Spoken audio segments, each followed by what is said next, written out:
మరి కడవరి దినములు గనుక మరి పలు రకాలుగా మరి దేవుని నుండి మనము దూరం అవ్వకుండానట్లు దేవునికి సమీపస్తులుగా మనం మారాలి. ఆయన మనకు సమీపముగా ఉన్నప్పుడే ఆయనను మనము వెతికే వారముగా మారాలి.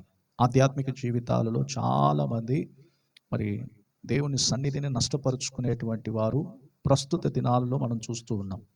ఎంతోమంది దేవుని సన్నిధిని విడిచిపెట్టేవారుగాను, మరి దేవుని సన్నిధిని ఘనపరచలేనటువంటి వారు దేవుని వాక్యము మరి తెలియజేస్తున్నట్లుగానే పైకి భక్తి కలిగిన వారుగా ఉంటూ దేవుని యొక్క శక్తిని ఆశ్రయింపని ప్రజలు ఈ భూమి మీద కడవరి దినాలలో అధికమవుతూ ఉన్నారు.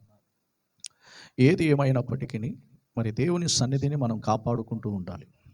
పైకి భక్తి కలిగిన వారముగా మన జీవితాలు ఉండకుండానట్లు మరి దేవుని శక్తిని మనం ఆశ్రయించి ఆ శక్తిని అనుభవించే వారమై ఉండాలి. దేవుని శక్తిని మనం ఆశ్రయించాలంటే దేవుని సన్నిధికి మనము పరిగెత్తుకుని రావాలి.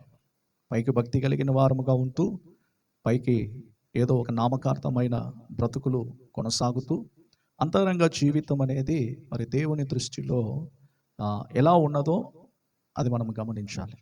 ఎందుకంటే దేవుని సన్నిధికి మనం వచ్చినప్పుడల్లా దేవుని శక్తిని మనము ఆశ్రయించే వారముగాను, దేవుని శక్తిని అనుభవించే వారముగాను కడవరి దినములలో మరి పలు రకాలుగా దేవుని శక్తిని అనుభవించనివ్వకుండా సాతానుడు పలు రకాలుగా ఈ రోజుల్లో జనాలను వంచుచు మోసపరిచేవాడుగా ఉంటున్నాడు.